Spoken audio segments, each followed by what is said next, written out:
연내 1회 추가 인상이라는 점도표는 그대로 둘 것 같아요. 올해 거에 대해 가지고서는 특별함은 안 보일 것 같다. 내년 게 좀 재미가 있습니다. 네. 내년도께 점도표가 한 명 차이거든요. 제임스 블라드 총재가 그 사이에 퇴임을 했거든요. 위의 점이 하나 사라지게 되잖아요. 이제 히스패닉 계열 최초의 연준위원인 쿠글러가 이번에 정식으로 임명이 됐거든요. 바이든 정부에서 뽑았으면은 비둘기적인 성향이 강하다고 봐야 될 테고, 이제 그 신임 위원이 어디를 찍을 것이냐라고 했을 때 한 단계 아래로 내려올 가능성이 있지 않을까. 근원 PC 물가 예상치를 계속 높여갔었어요, 연준에서. 근원 PC 물가 예상을 낮출 수도 있지 않겠느냐. 그러면서 내년도 거의 점도표가 한 단계 낮아질 수도 있지 않겠느냐. GDP 성장률 예상치도 그럼 3분기 얘기 나오는 걸로 봐서는 좀 올려야 되지 않겠느냐. 재가속화론을 밀어야 되느냐. 연준의 뭐 매발성이 많이 높아지거나 이런 거에 대한 기대들이 생겨나는 것 같은데 연준은 이제는 안 보여주지 않을까라고 봅니다. 시장에서는 내년도 6월 달에 첫 인하 네. 예상을 하고 있는데, 만약에 올해 7월 달 회의 때가 마지막 인상이었다라고 하면 내년 한 5월이나 6월 정도 첫 인하가 나올 수가 있는 것이겠죠. 그러니까는 고 배팅이 들어가 있다. 86번가 정광훈 대표님 어서 오십시오. 네, 안녕하십니까. 안녕하십니까. 네, 말씀드린 것처럼 CPI 이제 오늘 밤 발표죠. 네, 몇 그렇습니다. 시쯤이죠? 오늘 이제 미국장 시작하기 이제 직전에 나오게 되는데요. 그러면 내일 아침에 우리 시장에 또 영향을 줄 거고 미국 맞습니다. 시장에도 당장에 이제 영향이 있을 텐데, 요거 말씀드린 것처럼 헤드라인과 근원으로 이제 나눠서 어떻게 될 것인가 많이들 보시더라고요. 말씀 좀 해주세요. 어떤 걸 봐야 됩니까? 네, 그런 이제 그 이야기가 나오는 이유 네. 자체가 뭐냐면 한번 자료를 봐주시면요. 네. 이번에 예상하기로 지금 시장의 예상치 자체가 헤드라인은 재상승이 나올 것으로, 그러니까 전년 동기 대비 숫자이고요. 네. 그 다음에 근원의 경우에는 전년 동기 대비로 하락세가 지속이, 그러니까 디스인플레이션이 계속해서 나타날 것 같다인데, 그러면 시장이 과연 여기에서 헤드라인에 더 초점을 맞출 거냐, 근원에도 초점을 맞출 거냐라는 것이죠. 일단 숫자를 보시게 되면 헤드라인의 경우에는 전월 대비 시장 예상치는 요번에 0.6% 정도이고요. 네. 근데 이게 가속화가 있었던 거죠. 0.2% 지난달에 나왔었는데 이번에는 0.6이 나오는 거니까는요. 그리고 그로 인해 가지고서 지금 전년 동기 대비 숫자는 3.2% 상승해서 3.6% 정도로 예상이 나오고 있습니다. 반면에 근원의 경우에는 똑같습니다. 지난달에도 전월 대비 0.2%, 이번에도 0.2% 정도. 그러다 보니까는 근원 물가는 전년 동기 대비로는 4.7% 상승률에서 4.3% 상승률로 좀 더 내려오지 않겠느냐라는 부분인데요. 일단 뭐 개인적으로는 근원의 디스인플레이션 쪽에 좀 저는 뭐 한 표를 더 던지고 싶은, 근데 이거는 논란이 굉장히 많이 되지 않을까라고 네. 생각합니다. 그러니까 개인적으로 근원에 대해 가지고서 더 무게를 두는 이유는 뭐냐면 헤드라인의 경우에 지난해 하반기에 보시게 되면은 전월 대비 숫자들이 다들 그때 당시에 이제 본격적으로 디스인플레가 헤드라인 쪽에서는 좀 나타나기 시작하면서, 그러니까 사실 이제 9%까지 올라갔다 보니까는 내려오기 시작을 한 거죠. 네. 그러다 보니까는 전월 대비 숫자들의 베이스 자체가 좀 낮아요. 그래서 올해 하반기에 헤드라인 물가를 보시게 되면 6월이 전년 동기 대비로는 가장 낮았다가 하반기에는 또 좀 올라가는, 그래서 뭐 저는 그때부터 말씀드린 게 한 6월 정도에는 3% 내외, 다시. 그 다음에는 네. 하반기에는 3% 중후반 정도로 갔다가 그 다음에 그 아래로 본격적으로 또 안정화되는 거는 내년부터일 것이다 라고 말씀을 드렸었는데, 그러니까 여기에 대해 가지고서는 사실은 예상하시는 분들은 대부분 이런 생각을 가지고 계셨던 거죠. 그래서 지금 다시 올라가는 것 자체가 네. 전혀 새로운 일은 아니다라는 게 첫째고요. 그 다음에 근원에 대해 가지고서는 사실 이제 근원 물가 자체가 저는 올해 하반기에 와가지고서는 물가 안정 쪽에 좀 긍정적인 신호를 보내는 일종의 다크호스 혹은 주인공이 되지 않을까라고 봤는데, 그 이유는 뭐냐 하면 그 선행 데이터를 봤었을 때, 집값 데이터를 보게 되면 주거비가 드디어 주거비에서도 디스인플레이션이 나타나는 거고, 그래버리면은 근원 물가 쪽에서도 상승세가 나타나기는 어렵다. 그런 생각을 했었기 때문이고요. 근데 그 그림이 지금 계속해서 나오고 있는 거거든요. 네. 그러면은 근원 물가의 최근 흐름은 어떠한가? 라고 보게 되면, 만약에 요번에도 시장이 예상치 정도 수준으로 발표가 된다라고 해버리면 최근 3개월치를 연율화를 했을 때의 근원 물가 상승률은 2.2%에 불과하게 되고요. 2%대네요. 네, 그다음에 최근 6개월을 연율화를 하게 되면 3.6%. 그러니까 이게 보시게 되면 올해 들어와 가지고서 최근 3개월, 그러니까 상반기 거의 내내 어땠었냐 하면은 계속 0.4에서 0.5였어요, 전월 대비. 그랬다가 요번까지 감안해 가지고서 최근 딱 3개월이 0.2% 내외로 계속 나오고 있거든요. 그렇게 돼버리니까는 최근에 좀 디스인플레이션이 근원에서는 가속도를 내고 있다. 네. 그렇게 되면은 아무래도 그 연준에서 가장 기본적으로 보는 거는 근원 쪽이고, 그리고 이제 그 최근에 보시게 되면은 그 이제 고용 시장에서도 좀 완화가 나타났잖아요. 그러다 보니까는 근원 물가를 구성하는 주요 요소들, 그중 이제 세 가지가 상품하고 서비스하고 그 다음에 주거비 쪽이 있을 텐데, 네. 주거비 쪽에서는 일단 안정이 좀 보이고 있고, 그 다음에 고용 쪽에서도 그러면은 서비스 물가에서도 안정이 좀 보인다라고 네. 해버리면은 근원에 대한 자신감을 좀 가질 수 있지 않을까라고 생각을 합니다. 그래서 이거는 분명히 논란은 있을 거예요. 어느 쪽을 본인의 포지션이나 아니면 본인이 가지고 있는 좀 중장기적인 뷰에 따라서 달라지겠지만은 이런 이유 때문에 저는 개인적으로는 근원 쪽의 디스인플레이션에 한 표를 좀 더 보내고 싶습니다. 헤드라인은 좀 더 올라갈 거고 근원은 안정될 거다라는 게 지금 예상인데 어디에 시장이 조금 더 강하게 반응할 거냐? 대표님께서는 근원 쪽에 좀 더 반응할 거다. 근데 논란은 있을 것이다. 그 반대쪽 의견의 근거로 만약에 생각을 미리 해본다면 어떤 게 있을까요? 헤드라인이 올라가는 게 우린 더 중요하다. 이게 더 시장에선 핵심이다. 이런 쪽의 근거요. 네, 말씀해 주신 대로 네. 이게 헤드라인을 또 중요하게 보시는 분들도 그분들의 탄탄한 논리가 있거든요. 네. 그거를 우리가 알고 갈 필요가 네, 있는데 네, 네. 어떤 부분이 있느냐 하면은 결국 이번에 헤드라인의 상승을 이끄는 거는 유가 상승이거든요. 그러다 보니까는 유가의 상승이 결국에는 근원 쪽에 있는 다른 분야에도 특히 일단 상품부터 상품. 해가지고서 네. 점점 퍼져나가게 될 것이다. 그러면은 지금은 헤드라인의 상승에 그치지만 그게 나중에는 결국에 근원 쪽에도 영향을 주지 않겠느냐라고 얘기를 할 수가 있는 거죠. 거기에 네. 대한 대표님의 또 다른 반박은요?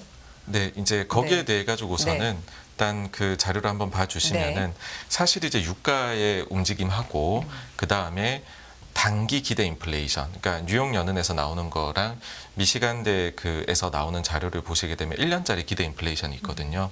요거 같은 경우에는 유가의 영향을 크게 받는 걸로. 그래서 이제 그 두 가지 기대 인플레이션하고 유가하고 그림을 그려보면은 굉장히 비슷하게 움직이는 게 발견이 됩니다. 근데 최근에 나온 이제 이게 이번 주 월요일에 나온 건데요. 네. 뉴욕연은 기대 인플레이션을 보시게 되면은 최근에 계속해서 유가가 좀 올라갔음에도 불구하고 1년짜리 기대 인플레이션이 별로 그렇게 자극을 안 받고 있어요. 그리고 중장기적인 부분 3년이나 5년 기대 인플레이션을 보시게 되면은 5년은 전월 대비 0.1이 올라가서 3%가 되었지만은 3년짜리 같은 경우에 3년에 대해 가지고서는 올해 0.1이 떨어졌거든요. 네. 그래서 좀 과거에 보시게 되면은 평균적인 수준 정도로 들어와 버렸습니다. 그러니까 원래 이 앞쪽에 보시게 되면 2021년도 그 부분을 보시게 되면은 유가도 이때는 좀 오르기 시작을 했고 그다음에 인플레이션이 막 오기 시작했던 때잖아요. 이때는 이게 전방위적으로 자극을 받았었거든요. 근데 지금은 이게 그런 자극을 받는 모습이 사실은 보이고 있지 않다라는 거고요. 그러다 보니까는 사실 유가 오른 거를 가격 전가를 막 쉽게 해야 되고 그거에 또 오른 것보다도 더 해야 되고 여기에다가 당시를 떠올려 보시면은 그런 경로뿐만 아니라 단순히 유가 요인이 아닌 공급망 교란이라든지 그리고 이때만 해도 소비나 이런 부분들도 지금하고는 비교도 안 될 정도로 폭발적이었습니다. 거기다가 당시에는 제로 금리였었거든요. 네. 그러니까 그런 점들이 복합적으로 작용을 해서 이끌어냈었던 인플레이션이었다. 그러니까 지금은 유가 하나로 이끌기에는 좀 힘이 부족하지 않겠느냐. 그러니까 만약에 그런 게 보인다라고 하면은 이것도 이제 하나의 기대 인플레이션도 예시인데 다른 이런 여러 가지 지표들에서 물가가 재상승하고 있다라는 흔적들이 나타날 거다라고 생각을 해요. 근데 그게 나타나지 않는다라고 하면은 그냥 그 정도에선 그냥 경제가 버티는 거고 그리고 저는 이 논란도 계속될 것 같은데 무언가가 빠져야지만 물가가 안정이 된다라고 생각을 하시는데 무언가가 그거는 빠져야만? 그러니까는 어떤 뜻일까요? 디플레이션이라는 아. 거죠. 근데 연준이 원하는 네. 거는 디플레이션이 아니라 네. 디스인플레이션이다. 그래서 너무 높은 물가가 아니라 적당한 본인들이 보기에 물가 목표를 지킬 수 있을 정도로 안정적이다라고 생각되는 수준 범위 안에 들어오면 되는 거거든요. 그러니까 그거는 디스인플레이션. 어쨌든 인플레는 조금은 발생하는 거거든요. 그래서 여기에 대한 논란도 좀 계속 있을 거라고 봅니다. 이번 사이클에서는. 어쨌든 그런 점을 봤었을 때에는 별로 그렇게 이게 재자극할 정도까지는 보이지 않는다. 이고요. 그다음 뭐 앞서도 말씀드렸던 지금 가계 쪽에 그러니까는 뭐 임금이나 서비스 물가 이런 쪽에 대해서 한번 추가적으로 말씀을 드리면 네. 저 뉴욕 여는 자료 나올 때 동시에 나오는 게 하나가 뭐가 있냐면 가계 수익 성장률에 대한 기대치도 또 발표가 되거든요. 근데 이거를 보시게 되면은 이번에 대규모 인플레 사이클이 도래한 이후 처음으로 이 데이터가 떨어져 가지고서 3% 아래로 내려갔습니다. 그러니까 이제 과거 수준으로 온 거거든요. 네. 그러니까는 어쨌든 긴축은 시차를 두고서 경제에 영향을 주고 있다. 그 다음에 특히나 요즘에 고용 시장에서의 완화가 나타나고 있는 점도 분명하다. 그래서 가계 수익의 증가에 대한 기대치 자체가 이제는 과거 정도 수준으로 내려왔다라고 하면은 그러면은 이거는 인플레 자극 정도가 아니라 이제 과거 수준 정도로 우리가 계속 돌아가고 있는 그림이 앞으로도 나오지 않겠느냐. 뭐 저는 그렇게 생각을 합니다. 네. 고용 쪽도 서서히 식어간다라는 지표 신호들이 계속해서 좀 나오면서 가계 수익 성장률 기대치도 인플레 사이클 도래 이후 3%대로 처음으로 이제 내려왔다. 그렇다면 가계에 쓸 돈 같은 것들이 이렇게 영향을 받는다면 당연히 자연스럽게 소비 쪽도 영향을 받겠습니다. 이 지표도 발표 예정돼 있죠. 네, 그렇습니다. 그 오늘은 CPI가 중요한데 네. 내일은 또 소매 판매가 중요할 거예요. 네.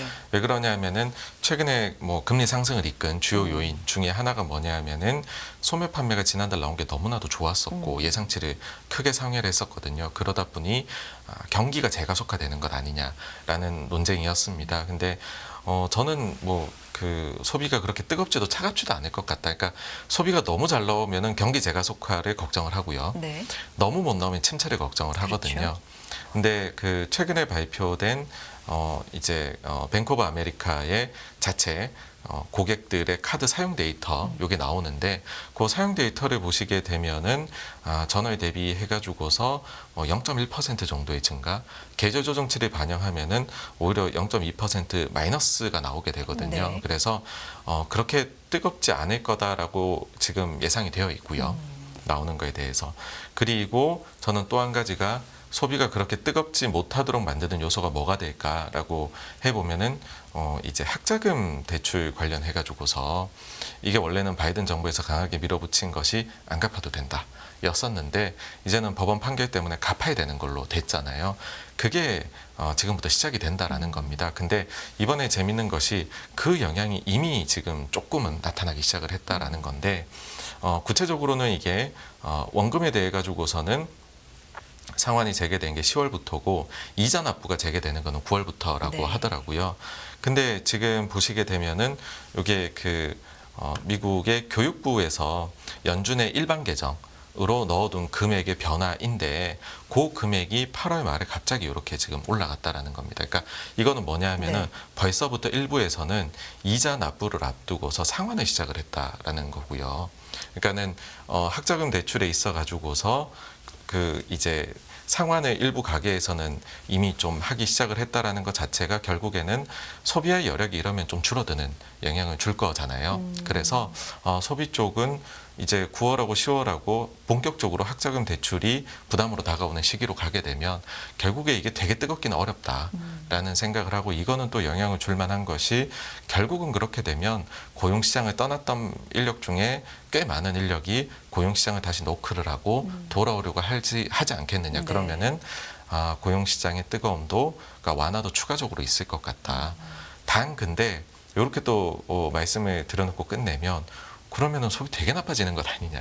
그렇게 되면 또 침체가. 네, 침체 네. 걱정을 하시는데 거기에 대해 가지고서는 또 너무 걱정은 하시지 않아도 될 것 같다라는 것이 뭐냐 하면 지금 그 학자금 대출이 나가 있는 그 이제 받아간 사람들을 좀 나눠보면 뭐 소득분이나 아니면은 학력으로 나눠보게 되면은 소득 수준이 높을수록 지금 학자금 대출을 받아간 비율이 높다라는 거죠. 전체 학자금 대출에서요.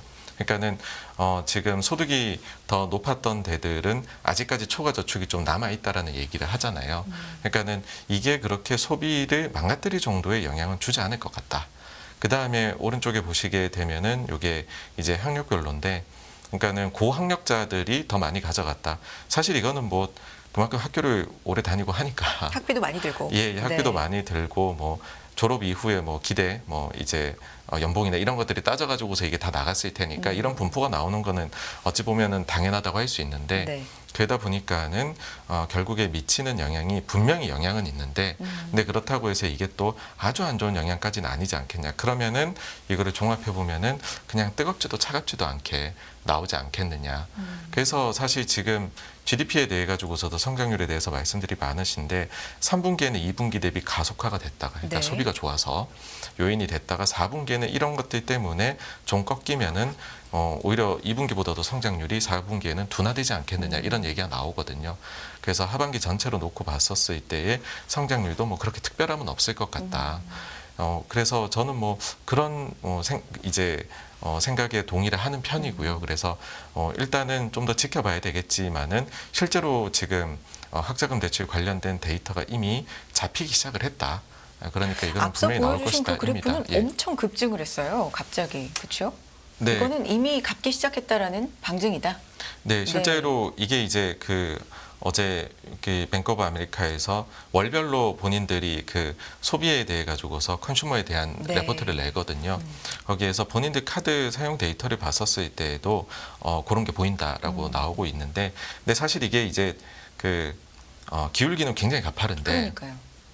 근데 단위로 보시게 되면 이게 그렇게 크진 않습니다. 그래요. 네, 그러니까 이게 이제 여기까지 올라온 게 지금 한 10억 달러대 정도이기 때문에 그렇게 크진 않고 그 징후가 이제 정말로 학자금 대출 쪽으로 보이는구나. 그러니까는 여기에 대해서 영향은 일부 있을 것 같다. 그 네. 정도로 해석하시면 어떨까 싶습니다. 대표님, 그럼 다음 주 FOMC를 앞두고 있으니까 지금 대표님의 말씀을 종합해 보면 CPI 일단 중요하고, 그런데 그 중에서도 헤드라인과 근원 중에서 대표님 생각은 근원이 조금 더 영향을 줄 것 같다. 그다음에 소비 발표되고, 그런 가운데 유가는 계속해서 좀 신경 쓰이는 부분이고, 이걸 종합해서 FOMC에서의 결정, 그리고 이번 결정보다는 사실 점도표 이런 게 좀 더 중요할 수 있잖아요. 어떻게 보십니까? 이번 9월 회의를 앞두고서 네. 사실 결과는 심심하죠. 왜냐하면 거의 대부분이 동결. 지금 동결을 예상을 네. 하고 있고, 오늘 밤에 나오게 될 소비자 물가지수에서 특별함이 없다라고 하면 그 결정은 바뀌지 않을 거다라고 생각을 해요. 그리고 보통은 소비자 물가지수 발표 하루나 이틀 정도를 앞두고서 백악관에서 뭔가 특별한 숫자가 나올 것 같으면 좀 흘리잖아요, 정보를. 근데 이번에 그것도 없었기 때문에 또 예상치 정도이지 않을까라고 지금 보고 있는 거거든요. 근데 말씀해 주신 대로 지금 시장의 관심은 그러고 나서 과연 그러면은 9월 달은 경제 전망하고 점도표가 나오는데 어떤 식으로 파월 의장이 이거를 풀어나갈까에 대한 부분인데, 일단 연내 1회 추가 인상이라는 점도표는 그대로 둘 것 같아요. 그러니까 그 심리를 바꾸고 싶다는 생각은 안 할 것 같고요. 그러니까 왜냐하면은 만약에 이제 인플레이션이 갑자기 확 올라가 버린다라고 하면은 그걸 또 얘기를 바꾸게 되면 그러면은 신뢰도가 좀 여기에서 추가적으로 또 하락을 해버리는 그런 안 좋은 게 있기 때문에 일단 올해 거에 대해 가지고서는 특별함은 안 보일 것 같다라는 생각인데, 내년께 좀 재미가 있습니다. 네. 왜 그러냐면 내년도께 점도표가 한 명 차이거든요. 한 명. 예. 그러니까 한 사람이 점을 찍었던 거를 지난 6월 거 대비해서 한 단계 낮춰버리면 그러면은 내년도 점도표가 낮아져 버립니다. 근데 여기에서 변수가 두 가지 발생을 한 것이 이제 제임스 블라드 총재가 그 사이에 퇴임을 했거든요. 학교로. 예, 그러면은 위의 점이 하나 사라지게 되잖아요. 그 다음에 이제 히스패닉 계열 최초의 연준위원인 쿠글러가 이번에 정식으로 임명이 됐거든요. 그러면은 쿠글러의 성향은 조금 어쨌든 이번 정부에서 바이든 정부에서 뽑았으면은 비둘기적인 성향이 강하다고 봐야 될 테고, 그러면은 이제 신임 위원이 어디를 찍을 것이냐라고 했을 때 한 단계 아래로 내려올 가능성이 있지 않을까. 그러면은 이번에 조합이 나올 수 있는 게 사실 지난번까지 해가지고서는 근원 PC 물가 예상치를 계속 높여갔었어요, 연준에서. 근데 지금 정도 수준에서 나오게 된다라고 해버리면은 현재 일각에서 나오는 얘기는 뭐냐 하면은 근원 PC 물가 예상을 낮출 수도 있지 않겠느냐. 그러면서 내년도 거의 점도표가 한 단계 낮아질 수도 있지 않겠느냐라는 것. 근데 여기에 반대급부로는 뭐가 있냐면 그 GDP 성장률 예상치도 그와 동시에 아마 현실적으로는 지금 3분기 얘기 나오는 걸로 봐서는 좀 올려야 되지 않겠느냐. 그러면 이건 역시도 또 논쟁이 발생할 수 있는 거죠. 성장률 올린 걸 보고 재가속화론을 밀어야 되느냐, 아니면은 물가 전망이나 그 점도표가 내년도꼬가 내려가는 거, 만약 그게 발생할 경우에는 그 부분에 방점을 찍어야 되느냐 가지고 있는데, 이거 자체가 뭐냐 하면 계속해서 연준에서는 최종 금리라는 거를 찾아나가는 조심스러운 과정에 있고, 그리고 그거를 얼마나 길게 끌고 갈지에 대해 가지고서는 아직 확신을 줄 수는 없는 상황이다 보니까 계속해서 어느 정도의 긴장 관계는 끌고 가는데, 근데 정말로 할 만큼 긴축은 대단히 많이 한 것은 사실이다라는 것까지 보여주는 그런 조합이다라고 생각을 하거든요. 그래서 시장에서 최근에 보면은 좀 연준의 뭐 매파성이 많이 높아지거나 이런 거에 대한 기대들이 생겨나는 것 같은데, 근데 그 정도까지는 연준은 이제는 안 보여주지 않을까라고 봅니다. 올해 1회 인상에 대한 것은 좀 그대로 심리를 놔두고 싶고 한 번 더 추가 인상. 그런데 내년께 좀 재밌게도 내려올 수 있다. 한 명 차이기 때문에 지금 그런 말씀인데, 네. 그럼 몇 월로 지금 찍히는 거죠?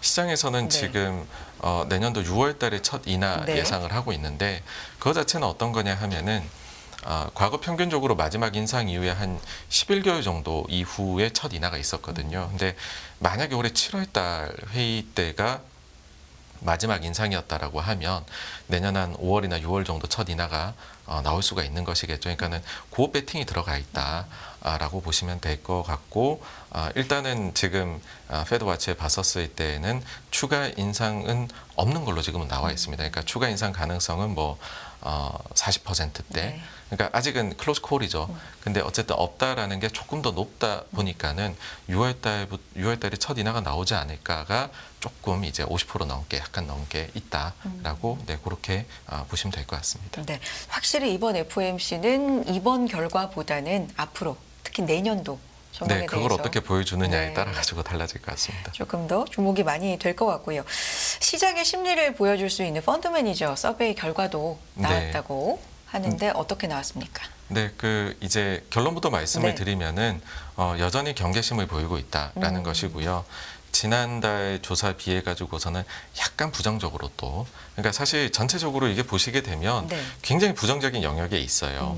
그러니까 이게 종합 투자자 심리라고 할 수 있는데, 향후 성장률 기대치라든지 현금을 어느 정도 가지고 있느냐, 그 다음에 주식에 대해 가지고서 자산 배분을 어느 정도 했느냐, 그거를 이제 강도를 나타낸 건데 아직 엄청 아래쪽에 비관적인 영역이 있거든요. 근데 지난달에 대비해 가지고 이번 달 보시면 이게 또 약간 오히려 좀 더 비관적으로 왔어요. 네. 그러니까 최악에서 탈출하는 듯하다가, 그러니까 이게 사실 시장의 움직임을 반영을 해주고 있다라고 네. 생각이 되는데, 이제 침체에 대해 가지고서 그러면은 시장에서는 어떻게 보고 있느냐라고 하면 여전히 침체 경계심이 많습니다. 그러니까 향후 18개월 이내에 침체가 올 것 같다라는 예상은 조금 이제 8월 달 대비해서 9월 달에 줄었네요. 감소를 했어요. 네. 근데 그렇지만은 그게 좀 밀린 것이지 이게 뭐 엄청나게 드라마틱하게 줄어들거나 그런 부분은 아니거든요. 그래서 여전히 경계심을 많이 보이고 있다라는 거고, 특이할 점은 정말 다른 지역 대비해 가지고서, 특히 그 이머징 대비해 가지고서 미국 쪽에 그 이제 주식 비중을 확대를 해둔 비중이 굉장히 빠르게 올라갔다라는 이건 어떻게 겁니다. 봐야 돼요, 이 차트는? 그러니까 이 지금 그래프는? 네. 중국에 대해 가지고서 그만큼 네. 안 좋게 보고 있고요. 아. 그 다음에 미국에 대해 가지고서는 상대적으로 미국이 지금 데이터가 괜찮게 나오다 보니까 미국 쪽으로 대단히 몰려가 있는 상황이다라는 건데, 중국에 대한 게 어느 정도냐 하면 중국의 향후 이제 성장에 대한 기대 1년 이제 내로요. 그 부분에 대해 가지고서 제로입니다, 이제. 네. 그러니까는 중국에 대해 가지고서는 경제에 대해서 기대를 하는 것이 이제는 전혀 없는, 여기 보시면은 보이시겠지만은 코로나 락다운 수준, 그때 당시에 저점 수준으로까지 지금 기대치는 내려가 있다. 그러다 보니 앞서와 같은 그런 비중이 나오는 것이 아닌가라고 생각이 되고요. 그 다음에 그 연준 앞서도 말씀을 드렸지만은 첫 인하에 대한 거, 그거는 시장이 거의 지금 페드와치에 나와 있는 거랑 비슷하게 돼 있습니다. 그러니까는 그러니까 이제 첫 인하에 대해서 내년도 2분기 혹은 하반기 정도로 대부분이 바라보고 있고, 내년도 2분기라고 하면은 그거는 뭐 지금 보신 대로 뭐 5월, 6월 지금 왔다 갔다 하거든요. 네. 그거는 7월이 마지막 인상이었을 것이다라는 거에 대한 기대감이라 봐야 되고, 하반기라고 보는 거는 만약에 그럼 올리더라도 한 번 더 올린다. 그러면 올해 11, 12월 뭐 중에 한 번 더 올리겠지라고 하면, 앞서 말씀드린 대로 그러고 11개월이 더하면 그럼 내년 하반기에 뭐 한 번 인하 되겠네. 이렇게도 될 수 있는 거거든요. 네. 그러니까 지금 내년 하반기가 좀 더 높다라는 거는 뭐냐 하면은 한 번 정도 추가 인상이 있을 수도 있지 않겠느냐라는 것도 좀 포함이 돼 있다. 예, 그렇게 정도로 보시면 될 것 같고요. 그러니까 특별히 심리가 많이 움직인 거는 아닌데 경기신문 여전한데, 그 속에서 중국에 대해서는 좀 많이 이제 나쁘게, 그 다음에 미국에 대해 가지고서는 그래서 상대적으로 매력을 느끼는 그런 자산 배분 결과가 나온 게 아닌가 싶습니다. 근데 중국은 디플레이션 우려가 있었는데 그래도 물가 지표가 조금은 걱정을 덜어주게 나오면서 그래도 그래서 요 정도인가요? 아니면 이게 마이너스로 내려갈 걸 이제 걱정해야 되는 건가요? 반등할 기미는 없습니까? 그러니까 요 조사 결과가 나올 네. 때는 물가 데이터는 보지 않은 기간이었었고요. 네. 그 다음에 아무래도 지난달에 부동산에 대한 경계감이 높았다 보니까 중국 그런 게 아닌가 싶은데, 이달 들어와가지고서 어제도 보셨겠지만은 컨트리 가든에서 그 하반기 만기 도래하는 것들 중에서 8개 중에서 6개에 대해 가지고서 추가로 상환을 연기하는 데 합의에 도달을 했거든요. 그래서 일단은 큰 고비는 넘긴 것 같다. 여서 아마 다음 달이 나오면 요거보단 조금 올라가 있지 않을까라는 생각을 합니다. 알겠습니다. 그 부분도 좀 참고해 보겠고요. 금요일에 나와주시니까 또 지표 발표되고 세부적인 내용들 그때도 자세하게 들어보겠습니다. 86번가 정광우 대표였습니다. 대표님 고맙습니다. 감사합니다.